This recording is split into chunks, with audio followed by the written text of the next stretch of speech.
മഞ്ഞുമ്മൽ ബോയ്സിനെ വീട്ടിലേക്ക് ക്ഷണിച്ചു വരുത്തി അഭിനന്ദനം അറിയിച്ച് തമിഴ് സൂപ്പർ താരം രജനികാന്ത് തൻ്റെ ഏറ്റവും പുതിയ ചിത്രത്തിൻ്റെ ഷൂട്ടിംഗ് ഇടവേളയിൽ വീട്ടിലെത്തിയ അദ്ദേഹം മഞ്ഞുമ്മൽ ബോയ്സിനെ നേരിട്ട് കണ്ട് അഭിനന്ദനം അറിയിക്കണമെന്ന ആഗ്രഹം പ്രകടിപ്പിക്കുകയായിരുന്നു.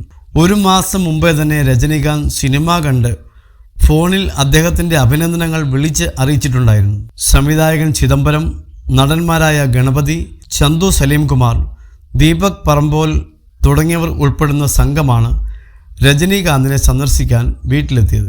വീട്ടിലെത്തിയ തങ്ങളെ രജനികാന്ത് സ്നേഹപുരസരം ആതിഥ്യമരുളുകയും സിനിമയെപ്പറ്റി ഏറെ നേരം സംസാരിക്കുകയും ചെയ്തുവെന്ന് സലീംകുമാറിൻ്റെ മകനും ചിത്രത്തിലെ താരവുമായ ചന്തു സലീംകുമാർ മനോരമ ഓൺലൈനിനോട് പറഞ്ഞു.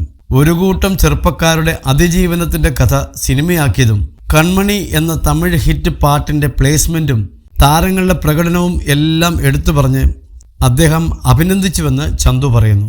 മഞ്ഞുമ്മൽ ബോയ്സ് കണ്ടിട്ട് ഞങ്ങളോട് വ്യക്തിപരമായി സംസാരിക്കാൻ രജനി സാർ ചെന്നൈയിലെ അദ്ദേഹത്തിൻ്റെ വീട്ടിലേക്ക് വിളിച്ചതാണ്. ഇന്നാണ് അദ്ദേഹത്തെ കണ്ടത്. അദ്ദേഹം പടമിറങ്ങിയപ്പോൾ തന്നെ കണ്ടിരുന്നു.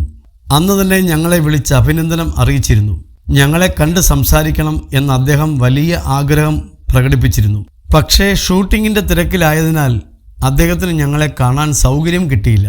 അദ്ദേഹത്തിൻ്റെ ഏറ്റവും പുതിയ ചിത്രമായ വേട്ടയ്യാൻ എന്ന ചിത്രത്തിൻ്റെ ഷൂട്ടിങ്ങിലായിരുന്നു അദ്ദേഹം. ഷൂട്ടിംഗ് കഴിഞ്ഞ് വീട്ടിലെത്തിയപ്പോൾ ഞങ്ങളെ കണ്ട് സംസാരിക്കണമെന്ന് അറിയിച്ചതിനെ തുടർന്ന് ഞങ്ങൾ അദ്ദേഹത്തിൻ്റെ വീട്ടിൽ എത്തുകയായിരുന്നു. ഞങ്ങളെ വളരെ സ്നേഹപൂർവ്വം സ്വീകരിച്ച അദ്ദേഹം സിനിമയെക്കുറിച്ച് ആവോളം സംസാരിച്ചു.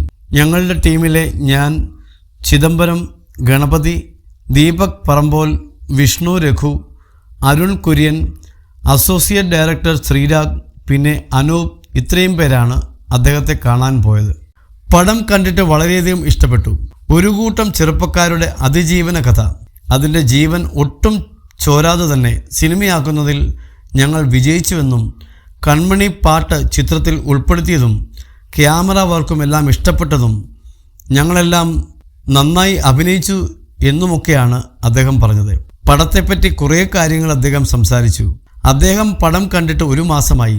ഇത്രയും ദിവസമായിട്ടും അദ്ദേഹം അതൊക്കെ ഓർത്തു വെച്ച് പറഞ്ഞപ്പോൾ ഞങ്ങൾ അത്ഭുതപ്പെട്ടു പോയി. തിരക്ക് കഴിഞ്ഞ് ഞങ്ങളെ ഓർത്തു വെച്ച് വീട്ടിലേക്ക് ക്ഷണിച്ചതും എല്ലാം വലിയ കാര്യം തന്നെയാണ്. ഞങ്ങൾക്കെല്ലാം വലിയ സന്തോഷമായി, ചന്തു സലീംകുമാർ പറയുന്നു.